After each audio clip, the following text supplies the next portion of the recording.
Good afternoon, everyone. Welcome to the EDI Hub Plus Flexible Fund Round 1 information webinar. My name is Lisa Hill and I am the Flexible Fund Workstream Lead, and I will be leading the session this afternoon. In terms of the agenda, we'll be starting with a short introduction to the EDI Hub Plus, and then more detailed information about the Flexible Fund and specifically our Round 1 call and call for reviewers. There should be plenty of time for Q&A, so please do post questions in the Q&A function and we'll try to get through as many as we can today. Questions will not be visible to the audience, only to the speaker and host. And any questions not addressed during the session, we will put into our FAQs document, which will be available on the website. So the EDI Hub Plus is funded by the Engineering and Physical Sciences Research Council. And our mission is to drive systemic change to deliver an engineering, physical, and mathematical sciences research and innovation system that is equitable and inclusive for everyone. We're a diverse team working across the UK with strong expertise in disability, neurodiversity, race and gender. Today, I'm joined by Megan Barnes, who is our Hub Manager, and by Lee Mason at the University of Leeds, who are working away in the background, and by Louise Jennings, one of our 2 joint project leads, who will be chairing the Q&A part of the session. We have 7 work streams that support 2 core aims: to share EDI good practice via our online resource centre and our EDI indices, and to enable sustained transformation through our unmet needs workshops, our flexible fund, and by facilitating widespread adoption. When we developed our application for the Hub, we were struck by the number of short-term, small-scale EDI projects, interventions and initiatives that were happening in relative isolation across the community. Taking the valleys of death analogy, which comes from the translation of research and which many of you will be no doubt familiar with, our goal, as represented in this diagram, is to bridge key gaps in the process, particularly to identify the most successful EDI projects, interventions and initiatives, and to scale them up towards widespread adoption. And broadly speaking, that's what our Flexible Fund aims to do: to pilot a small number of interventions, to evaluate the success of interventions that have not yet been properly evaluated, and to take the most successful interventions to scale them up across multiple settings. So we have approximately £1 million to award over 3 rounds, and we're following EPSRC eligibility and funding rules. Awards will be made at 80% full economic cost, and there is a strong emphasis on lived experience, co-design and evaluation, and you'll see this throughout the call. Simply put, the Flexible Fund aims to support the implementation, evaluation and scale-up of EDI interventions and initiatives in the engineering, physical and mathematical sciences research and innovation system across 3 themes: career pathways, research funding and processes, and organisational culture. And Flexible Fund projects must address one or more of these themes. So we welcome proposals that focus on one or multiple aspects of career pathways. To give you some examples, that might be growing diverse leadership in research and innovation, attracting and retaining diverse doctoral students and removing barriers to doctoral study for underrepresented groups, making the transition to an academic career attractive and open to everyone, providing support at key career transitions to address the leaky pipeline, making broader research and innovation roles, such as research technical professionals, research software engineers, professional services, more attractive and empowering, and supporting cross-sectoral transitions, so for example, into or out of academia and industry. But this list is by no means exhaustive or definitive. Our second theme is research funding and processes, and we welcome proposals that focus on one or multiple aspects of the funding process. Some examples might be inclusive pre-submission selection processes and demand management in academic institutions, reducing the burden for specific groups such as disabled people or those with caring responsibilities, inclusive practice within EPSRC investments, so for example, EPSRC grants operating their own flexible fund, and trialling and evaluating alternative approaches to calls for proposals, application processes, and the assessment of applications, including alternative approaches to peer review. Our third theme is organisational culture, and we welcome proposals that focus on one or multiple aspects of culture and space. For example, that might be making physical and virtual workspaces inclusive and accessible, with specific emphasis on research labs, challenging harassment and microaggression and becoming active bystanders, adopting equitable work-life balance approaches, supporting family-friendly or care-friendly policies and practices, or ensuring everyone's participation in the research and innovation system is fully recognised. Again, these are illustrative examples. They are by no means exhaustive or definitive.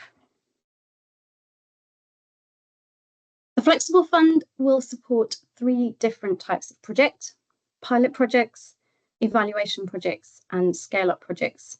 And we'll look at each of those in more detail. So pilot projects aim to support the initial implementation of EDI initiatives and interventions. They should address a specific unmet EDI need or challenge facing the engineering, physical, and mathematical sciences community, and I'll say something about our highlight areas in a moment.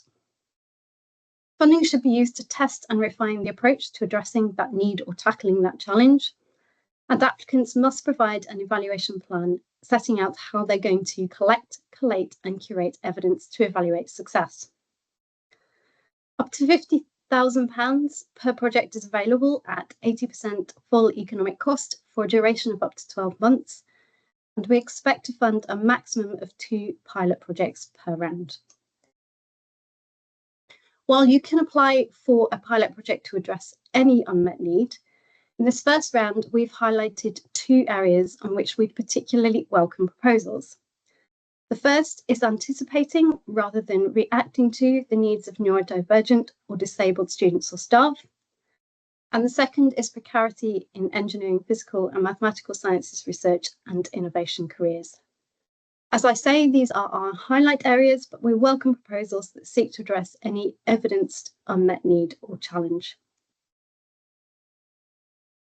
The second type of project available is evaluation projects, and these should aim to evaluate existing EDI interventions and initiatives that have not yet been thoroughly evaluated. Funding can be used to develop evaluation frameworks, to collect data, and/or to analyse existing data. So that might be participatory design and co-creation to develop evaluation frameworks, the implementation of established tools and techniques, or engagement with independent evaluation experts. As part of the application, you'll need to provide a logic model setting out the project's activities and its intended effects, and you'll need to demonstrate a robust and considered approach to evaluation, which aims to identify both what has worked and, importantly, what has not worked.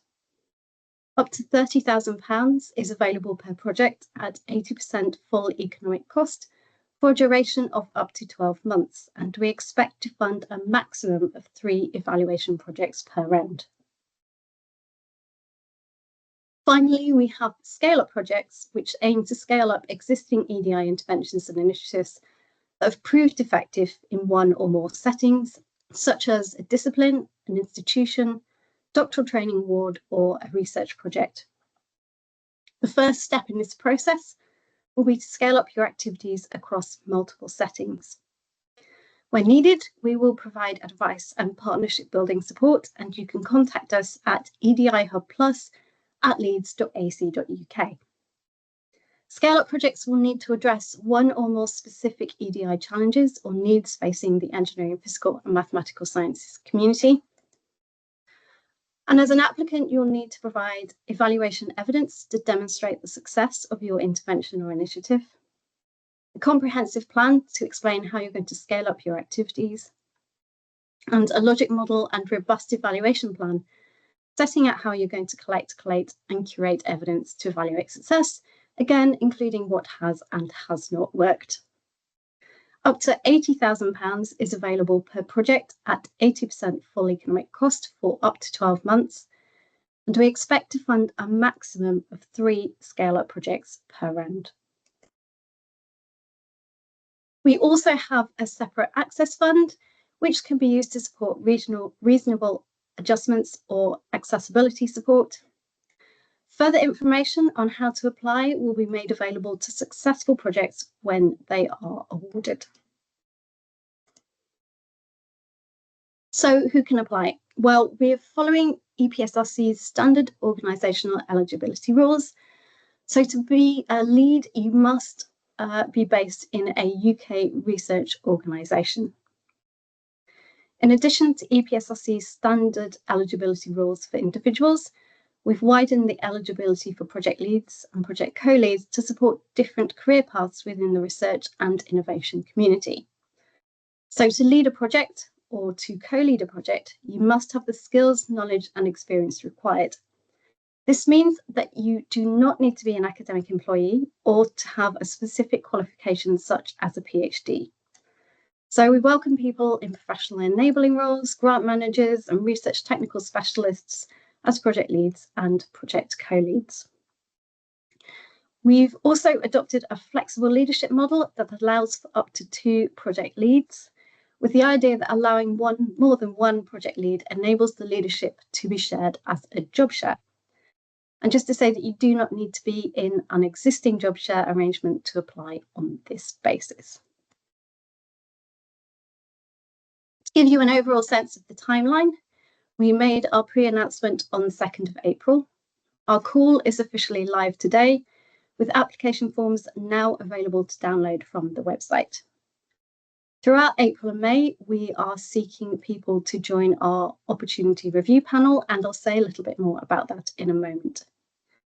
The Flexible Fund closing date is the 11th of September, and we expect to announce awards at the end of October. And all Round 1 projects should start by the 1st of January 2026. We have 5 core assessment criteria. The first is the degree to which proposals will create impact, for example, by improving working lives for people across the research and innovation ecosystem. The second is the degree to which proposals engage with or are led by those with lived experience of marginalisation in the engineering, physical and mathematical sciences research and innovation space. For anyone less familiar with the term, lived experience refers to the unique knowledge and individual gains through direct first-hand experience of living their life. Lived experience refers to a person's understanding of what life is like for them as a unique individual, how they're treated by others, and their experience of navigating the systems and processes embedded in society around them. In an EDI context, this includes those who are underrepresented, so have insufficient or inadequate representation, underserved, so disadvantaged because they are inadequately provided for, or minoritised, so treated as distinct from or less important than the dominant population. Our third criterion is the degree to which proposals adopt a co-design approach, including how key stakeholders or research end users will be engaged in the project. And resources on co-design are available on our website. A fourth criterion is the quality of the EDI plan, including the degree to which EDI considerations have been embedded in all aspects of the project. And our fifth criterion is the quality of the evaluation plan and the degree to which proposals demonstrate a robust and considered approach to evaluation. Again, resources on evaluation are available on our website. In addition to those 5 core criteria, for pilot projects only, we'll also be looking at the degree to which proposals address an unmet EDI challenge or need in the engineering, physical and mathematical sciences research and innovation space. And for scale-up projects only, we'll be looking at the degree to which proposals can demonstrate that the EDI intervention or initiative they plan to scale up has proven effective in one or more settings, evidence must be provided, and the degree to which proposals set out a comprehensive plan that explains how they will scale up their activities. So, for example, which organisations, which projects you will plan to work with to scale up your activities.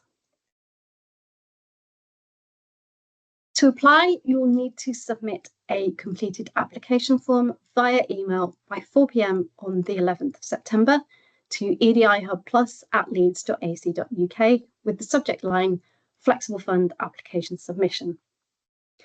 Please note that we are using different application forms for each different type of project. So pilot project, scale-up project, evaluation project. Please ensure that you use the correct form for the type of project that you are intending to apply for. In the application forms, you'll be asked to provide some simple application information about your team and why they are best equipped to deliver the project. A case for support, including details of co-design and how the project engages with or is led by those with lived experience of marginalisation in the engineering, physical and mathematical sciences research and innovation space. A work plan, an EDI plan, an evaluation plan, and applicants for evaluation projects and scale-up projects will also be asked to provide a logic model. Research ethical considerations. Please note that you will need to have ethical approval in place before beginning any data collection as well. A data management plan, a full breakdown of costs, a justification of resources, and letters of support. Letters of support should confirm organisational approval to apply, and they should detail access or other forms of financial or in-kind support that will be made available to applicants if successful. But please note that that will not be assessed. More information on these requirements can be found embedded in the application forms, so do take a look at those as soon as you can. You will also be asked to complete a short EDI monitoring survey. This will be submitted separately and anonymously. It will not be used to evaluate the proposals, but will be used to monitor, evaluate and ensure internal accountability for the inclusive nature of the call and the EDI Hub Plus. In terms of eligible costs, we are able to support directly allocated staff costs, so investigator time, directly incurred staff costs, so that might be postdoctoral researcher time, travel, accommodation, subsistence, consumables, including equipment under £10,000, and directly incurred other costs such as consultancy fees. Please note that estates and indirect costs are not eligible and must not be charged to the grant. Please also note that costs for or associated with doctoral students must not be charged to the grant in line with EPSRC's funding rules on students. For the first round of the Flexible Fund, we'll be following a fairly standard Research Council review process. So the EDI Hub Plus team will first check all applications to ensure that they meet those eligibility criteria. Eligible applications will then be considered by the EDI Hub Plus Opportunity Review Panel, and applications will be reviewed by a minimum of 2 reviewers. Reviewers will score each application based on the criteria described earlier in the in the presentation. And following the initial review process, there will be a panel meeting where applications will be discussed and collectively ranked in order of funding priority. Panel observers will help to ensure that the process is fair and consistent, and all applicants will receive feedback from the reviewers on their applications. So alongside the launch of the Flexible Fund, we also launched a call for reviewers. If you don't plan to apply for the Flexible Fund in this first round, this is a great opportunity to get some reviewing experience, to learn more about the Flexible Fund, and to find out about some of the EDI interventions that are being trialled across the engineering, physical and mathematical sciences community. As a member of our Opportunity Review Panel, you'll be asked to review no more than 5 applications. Following the initial review process, you'll be expected to take part in an online panel meeting to discuss and collectively rank proposals in order of priority for funding. That panel meeting will be held week beginning the 20th of October, so you must be available that week in order to become a member of our Opportunity Review panel. In terms of who can review, we welcome reviewers who are academics, research technical professionals, professional services staff, and researchers and innovators across all sectors. And we particularly welcome people with lived experience. As a reviewer, you'll be required to treat the applications you're assessing in confidence. And of course, you'll be asked to declare any conflicts of interest, including professional, personal, or commercial conflicts. There's a very simple form for self-nomination, and the closing date is the 6th of June. I should say at this point that we have already received a lot of nominations so far, which is great. Thank you to everyone who's put themselves forward.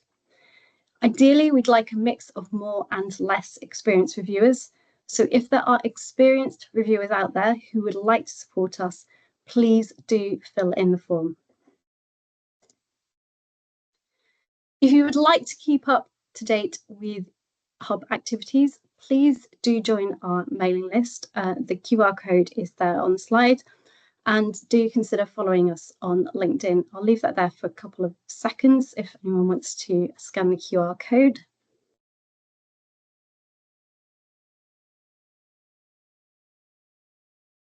And I hope that's been useful. Now it's over to you to raise any questions, and I shall do my best to answer them. Louise. Thank you. Yes, many thanks, Lisa, for that very clear presentation on the details of our EDI Hub Plus Flexible Fund Round 1 and how to apply. So hello, everyone.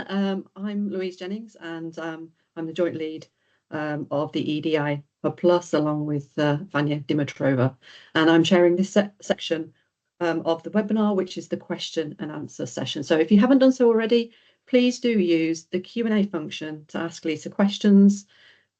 Just a reminder, the questions won't be visible to you in the audience, only to us as the webinar hosts. And any questions that we don't get around to addressing during the session will be circulated with answers after the webinar.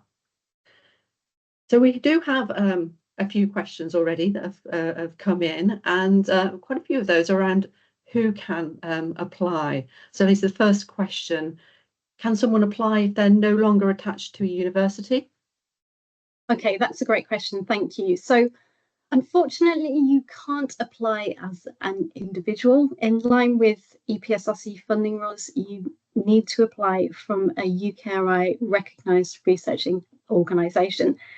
There's a link to the list in the guidance, but just to say that this generally includes higher education institutions and universities, research institutes, NHS bodies, public sector research establishments, and a number of independent research organisations. Thanks. And there's a kind of a follow-on question here about what would you recommend as a route for eligibility for independent consultants who have proven leadership in EDI projects that they want to bring to the Scale Up Award? So independent consultants who don't sit with any particular institution, but do have a proven track record in working with other research councils. Would there be a route for them to work? So if they are already a recognised organisation in the UKRI's list, they can apply as themselves outright as project leads. The alternative would be to drop us a message at edihubplus@leeds.ac.uk, and we are obviously wanting to do a little bit of partnership building to support people. So we can, if you're happy for us to share your name with others, if anyone gets in touch with us who wants to work with a consultant, we would be able to potentially put people in touch. So that's another route potentially. Cool. And can a person with lived experience of disability or neurodiversity, but who's not in engineering, physical, mathematical sciences, be the application lead? And can they apply for Access Fund to get support with writing the full application? Okay, two questions there. So I think, yes, to the first question, you can absolutely apply. You do not need to be an engineering and physical sciences or mathematical sciences person to apply, but obviously the focus of the research needs to be engineering, physical or mathematical sciences. So, you know, social scientists or people with lived experience who are working in recognised research organisations can certainly apply if they're not engineers, chemists, physical scientists, whatever. But the focus of the research will need to be in that space. And then the second part of that question, Louise, I'm sorry, you'll have to remind me. Yeah, it was, could they apply to the Access Fund to get support with writing the full application? So unfortunately, the Access Fund is only available post-award. That's specifically to support engagement after the funding has been awarded. If you are, I mean, whichever organisation you're working for should be able to provide some support for you in terms of filling in the application form. But if you have, for example, screen reader requirements, we can provide a alternative version of the application form if that's helpful to people. Please do get in touch with us. Another question about who can apply, and this one's around, does the flexible funding extend to postdoctoral opportunities? Okay, thank you. So if that's asking whether postdocs can apply, the answer is yes, they can apply as a lead or co-lead, provided they have the expertise and experience to lead the project they're proposing and have approval from a recognised research organisation, as we've already said, to apply in that capacity. So before applying, I would strongly suggest people discuss their applications with relevant people in their university or research organisation. And as part of the application process, you'll also need to provide a signed letter of support confirming, as I said previously, the organisation's approval for you to apply. But there are no specific opportunities for postdocs within the Flexible Fund. Okay, great. And just one more question about who can apply. And this is kind of related to the level of expertise that you'd expect to see someone leading as the PI. So there's someone here who doesn't have a PhD, but is undertaking a master's at the moment. Would that person be the person to apply for the call, or should the call come from should the application come from the PIs in the host institution? So in order to apply, you will need approval from your host institution. So I think having that initial conversation is the first step. Potentially, yes, as I said, you don't have to have a PhD to be eligible to apply as the project lead or co-lead, but I would expect that an individual, if they're doing their masters at the moment, would have had experience in a previous role potentially that would give them the kind of experience that we'd be looking for to lead a project. So someone who hasn't, perhaps someone just comes straight through from undergraduate to masters, probably wouldn't have that experience. Thanks, Lisa. I'm just going to move on to some questions now around how to apply. One of the questions is around the highlight areas. Do they apply only to pilot projects, or will they be considered priorities or highlight areas in the evaluation and scale-up projects as well? Good question. So yeah, they do only relate to the pilot projects. And the reason for that is really that we are specifically looking for projects that address unmet needs that haven't sort of been tackled previously within the pilot projects. And those two areas have come through our unmet needs workshops as key priorities. Within the other types of funding available, so the evaluation projects and the scale-up projects, we haven't highlighted particular areas that we're interested in. We welcome proposals on any aspect of the three themes that we've identified. Great. And how many times can someone apply? Can they apply to every round? Yes, they can, absolutely. Obviously, potentially there's the opportunity that you might have a pilot project in round 1, you might have an evaluation project in round 2 and a scale-up project in round 3, which would be all based around the same particular initiative or EDI intervention. It's also entirely possible for people to apply for pilot projects for more than one idea across different rounds as well. So there's no kind of restriction on how many projects you can apply for, but obviously the idea is if you were successful with all of them, you'd need to be able to have the time and resources to do all of them at the same time. So just bear that bit in mind. Okay, thanks. We've had a really good question here about whether there's a recognised advantage of going for an evaluation grant before the scale-up, or would it be okay to apply for the scale-up provided the evidence provided is robust and reliable? So it will be absolutely okay for people to apply to a scale-up project if they've already got really good, reliable and robust evaluation in place. There's absolutely no need to apply for evaluation projects beforehand, and there would be no advantage from that perspective. If you haven't already got really robust evaluation evidence in place, then I would strongly suggest that you do apply for an evaluation project first. Thanks. And some other questions around the review and assessment process. Will the letter, or how will the letter of reference contribute to the final decision, and will there be a set criteria for judging that?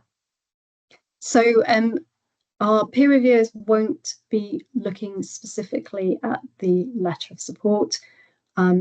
It serves two purposes effectively. So the first is to confirm that the organisation that you're applying from has approved that you're able to apply and able to apply in that capacity.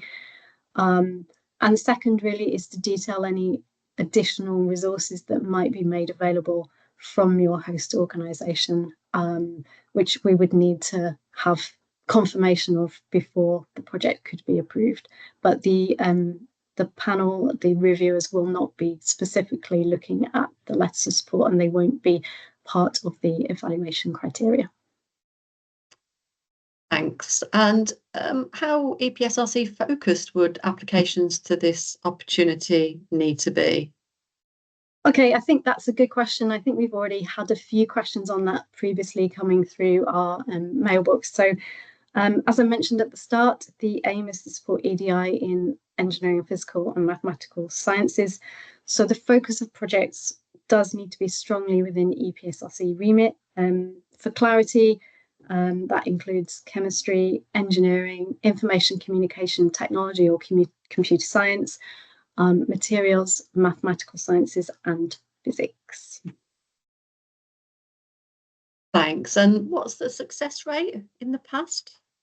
So this is our first round. We don't have a previous success rate. Once we've been through the first round, we will obviously publish our success rate then. But unfortunately, we don't have any previous rounds to give you an idea of what the success rate is likely to be. It really just does depend on how many people apply. And will detailed feedback be provided to unsuccessful applicants? So feedback will be provided to successful applicants. Part of the reviews form will include a section to provide specific feedback to the applicants, and from the panel meeting we will also provide a summary of feedback as well. Thanks. So we just had a question that, kind of relates to one of the previous questions about the evidence being provided as robust.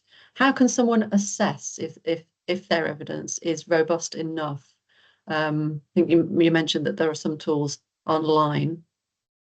Yeah, there is some information available on evaluation on the website. There's quite a lot of links to some really good evaluation resources. In terms of whether something is robust or not, I think that's a good question. It's also quite a difficult question to answer. But ideally, you should be able to demonstrate that you have collected data from the outset from what you've been doing, and you're able to show that there has been a change over time. So ideally, we're looking for robust evaluation evidence that that proves that there is some strong evidence towards success in positive changes within EDI, and so we would expect to see some kind of change within the data, or if it's more qualitative data, strong reporting that people have found the intervention project valuable. That could be through focus groups or through self-reporting in other ways. But yeah, I hope that's helpful. As I say, there's lots of information on qualitative and quantitative approaches to evaluation through those links, so do have a look. And if you're at all unsure, perhaps drop us an email and I will have a look at it. That's great, thanks, Lisa. In terms of outputs and expectations, we've got a question around if someone is successful, they do get a grant, will there be any information that they need to submit after the funding ends? So a kind of, here's what we did with funds and what we've achieved. What are the expectations at the end of the project? That's a great question, thank you. So in the outputs and expectations section of the guidance, there's some information that sets out some of the expectations and requirements. That includes presenting at our seminars, conferences, and other EDI Hub Plus events, attending quarterly progress meetings online with the team, and providing us with a final report, which I think is 5,000 words. There's also some additional information in the award letter terms and conditions, so just some additional kind of requirements around supporting dissemination, so sharing your outputs with us and working with us to disseminate them. So do have a look at that as well. Okay, cool. And just going back to kind of the evidence question and really the time frame for evidencing the impact of interventions, it can be hard to evidence impact and separate the impact of the specific intervention from other influencing factors of the broader framework within a 12-month period. So do you have any advice or guidance on how we can evaluate and evidence effectiveness of the intervention within a 12-month period? Yeah, I think that's a really good point. I think effectively, if you think about kind of how change happens, and probably anyone who's familiar with a theory of change will have some knowledge about this, but the idea will probably be to think through the outputs and collect evidence on outputs and build in some evaluation that will help you assess the immediate reaction. So that might be focus groups, or it might be questionnaires, or it might be interviews, or other things that will give you an indication of how the stakeholders that you're engaging with, those people with lived experience or whoever they are, have found the work, whether they've gained something from it. And then depending on how long the intervention is designed to be, we can build in some initial steps towards looking at the outcomes. But I totally agree, it will be difficult to demonstrate the longer term impact. The more immediate shorter term impacts, like people's reactions, like initial learning or support or initial positive benefits that people can report, would all be really important things to collect and present and evaluate. So I hope that's helpful. There is more information on the website on evaluation resources, as we've said. So do take a look at that. It's pretty comprehensive, I think. Mm-hmm. Great, that's great. Thanks, Lisa. So we have some questions coming in around the reviewer, and the opportunity review panel. So, for example, can a person be on both an opportunity review panel and apply for funding if those conflicts of interest are fully disclosed?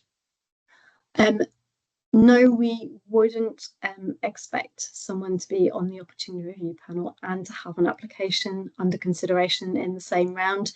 So I think if you do intend to apply this time around for an application, we wouldn't be able to include you in our opportunity review panel.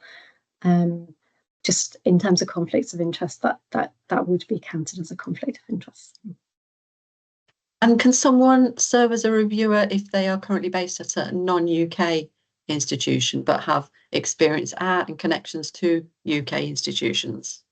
Yes, so anyone who's based internationally but has either EDI experience that takes into account STEM within the UK would be eligible to be on the Opportunity Review panel, and anyone who is based internationally who has lived experience within the UK system would also be eligible to be on the Opportunity Review panel. Thanks. And just one more question. Actually, there are a couple more coming in on the reviewer application, but one of those is about how to nominate a reviewer to join the panel. And I'm not sure if that question is around, can you nominate somebody else to be a reviewer, or whether they're just wanting some clarification about how to nominate themselves to become a reviewer. Okay, so you can't nominate someone else to be a reviewer. It is a self-nomination process. The form is available to download from our website. If you click into the website, you should be able to find it. If you have any problems finding it, please do just drop us an email, but it is available on the website. Yeah, thanks. And that should just answer another question that's just come in. So yeah, the form is on the website, so please do go to the website. We've actually had quite a few more questions come in around who can apply, but I'm just going to cover off a couple of questions on financial processes before we go back to that area. So on the financial processes questions, would staff costs allow someone to hire a specific staff member to carry out a project? Yes, potentially. So if you can make a case for that, you can certainly appoint a postdoctoral researcher or someone else who would have the equivalent knowledge and experience to carry out the project under directly incurred costs. Yes, absolutely. And a related question, can the funding cover existing staff salaries for their time doing specific projects? Yes, absolutely. So that would count under directly allocated costs, traditionally called investigator time. But yes, anyone who is an existing member of staff who would be applying as a lead or co-lead can get some of their salary paid for through that route. And just one more question on financial processes. What's the deadline for spending if someone's successful? So projects cover a period of up to 12 months. We expect all projects to start by the 1st of January 2026. So you would have a year in which to spend that funding, basically. Thanks. So I'm going to go back to the beginning of the process in terms of who and how to apply. One question is around industry partners. Are industry partners allowed to support an initiative? How can they get involved in flexible fund projects? So we absolutely welcome projects that have industry partners on board. If they are very welcome, obviously, to provide support in any way they can through the application and through a successful award. If needed, they can also be subcontractors under the project. So if there are specific things that industry person, whether that's a consultant or whatever, would be doing for you on the project, whether that's an evaluation consultant, for instance, then that can be listed under subcontracting costs. Great, and I think that just answers the next question, which is around working with a third party to deliver the result, to deliver the work. And the example given here is a charity that supports neurodivergent individuals. Yeah, they could absolutely be included within consultancy fees under subcontracting. That would be absolutely fine, unless they're already a recognised research organisation by UKRI, in which case they could be a co-applicant, co-lead. Another couple of questions around who can apply. Can a team of people apply? So can a team have more than 2 co-leads? So we are only allowing 2 joint leads, up to 2 joint leads, because the projects are quite small, and so I think just in terms of logistics and feasibility, it'd be quite difficult to have more than 2 joint leads. But you can have 2 joint leads and several co-leads or several other team members, depending on how they might be involved. So yes, absolutely welcome teams of people, but we have limited the actual leadership of the project to 2 joint leads. Mm-hmm. And can individuals be involved in more than one proposal to the flexible fund? Yes, absolutely. As long as if both or 3 or however many proposals they are involved in, if they're all successful, they can devote the time needed to all of them, then yes, absolutely. That would be the main kind of caveat around that. Yeah. And I think there's a question come here that is, I think, really important for us to just be super clear on, and that's about the highlighted areas for the pilot projects. So for the pilot projects, do they have to be on the highlighted areas only? No. Or can it be other EDI topics? Yeah. So if they're pilot projects, they do not have to be on the highlighted areas. Those are 2 areas that have come through very strongly from our unmet needs workshops. But pilot projects must be on a genuine unmet need within the community, and ideally there will be evidence to support that is an unmet need. Thanks. Yeah, and there's a question here around about partnerships. How will we, can you talk us through how the hub will go about facilitating partnerships? When should someone, for example, get in touch with us regarding help with building collaborations? Yeah, so I think that would primarily be for scale-up projects. So probably not, we're probably not in a position to help facilitate any of that through pilot projects or evaluation projects. Although if people are looking for consultants, we will. If we have consultants who've got in touch, we'll be able to provide a little bit of partnership building support on that front. But primarily we were thinking of this from a scale-up project perspective, where, for instance, if you had an EDI intervention that was working very successfully in an institution or a research project, if you wanted to scale that up to other institutions or other research projects, that's where we would expect to start to play a brokering role potentially. So if you didn't have readily available institutions or projects as your partners, we'd be able to provide some of that initial support in trying to find those people. That's great, thank you. We've got quite a few questions related to like the scope, really, of what applicants can do within these projects. So the first one of those is, would applications relating to AI and its impact be within remit? So I think potentially it depends how, it depends. Obviously, the focus must be on EDI and improving the lives of people working within engineering, physical, and mathematical sciences research and innovation. If you're using AI to do that, that's absolutely fine. Absolutely, it needs, basically it's up to you to make the case for how your project will create a positive impact for people working in engineering, physical, and mathematical sciences. Yeah, and another kind of related question is, are the users or audiences for these projects meant to be only those based in engineering or physical sciences? Because it seems like the proposed projects that address the suggested areas could have relevance to staff across HE, so not just in those areas. So would a project informed by the experience of those in engineering and physical sciences, but with a wider relevance, be eligible? So across the, a wider relevance across HE, be eligible? I think the answer is potentially.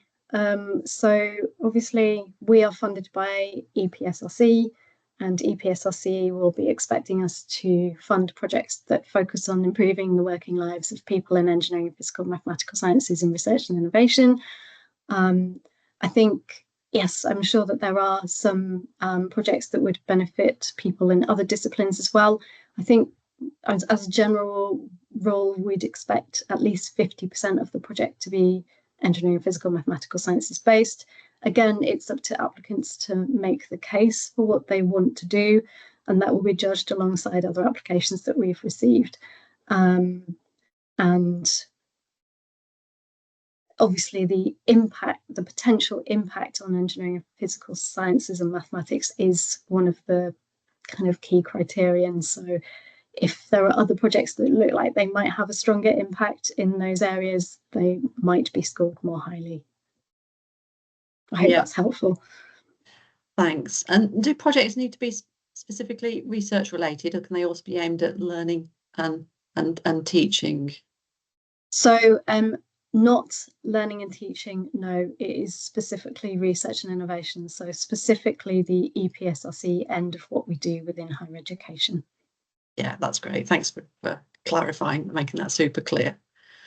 There is a specific question about are there any eligibility restrictions about the projects being events, specifically those that have tickets and sponsors?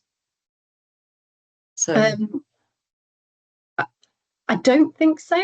I mean, I think, again, you know, we just, it's up to applicants to really make the case for what they plan to do and how it will have a positive benefit within an engineering, physical sciences and mathematics research and innovation space. And if that's based around, you know, how to run more inclusive events or events that support those aims and objectives, then that would certainly be within remit.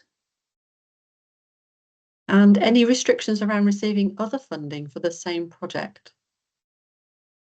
I guess we would welcome funding that kind of enables the project to do more. Obviously, we wouldn't expect people to be double funded to do the same work, if that makes sense. Exactly. Yeah. And we've just got one more question really around the kind of who can apply or what you can apply on. So does this funding call accept proposals on societal EDI issues, or should the proposal focus on improving EDI at the institutional level? That's a good question. So we are focusing very much on engineering, physical sciences and mathematics research and innovation. That might be within an institution. Potentially that could be within, you know, across industry boundaries as well. So, you know, issues that are faced within academia and industry, for example, generally we wouldn't be thinking about society as a whole. It must be sort of based around research and innovation. That's great. I'm just going to finish on this one question about the scaling up project. Does the initial pilot work need to have been done within academia? No. So if the initial pilot work has been done in industry, for example, and you want to then apply that within academia, that would be absolutely acceptable. Great. Well, thank you so much, Lisa, for answering those questions. I feel like I've fired lots of questions at you. So that's great. I think we'll leave it there for today and now conclude the webinar. Just one final thing before we go, and that's a follow-up email will be shared shortly with everyone who registered for today, and this will include a link to a feedback form. So we'd very much welcome your feedback. So please do complete the form. It'll also contain the link to the mailing list sign up for those of you who'd like to keep up to date with our activities in the EDI Hub Plus, and you could also give us a follow on LinkedIn. So all it remains for me to say is thank you all very much for attending this EDI Hub Plus Flexible Fund Round 1 webinar, and thanks also to those of you who have submitted those questions. That's been great. We've had lots of questions, lots of interest in the call, and that's been amazing to see. So thank you so much for that. And thanks again, Lisa, for sharing the details of the webinar and answering all those questions for us. So we very much look forward to receiving your applications for the round, but also to be reviewers. So thank you very much. Goodbye, everyone.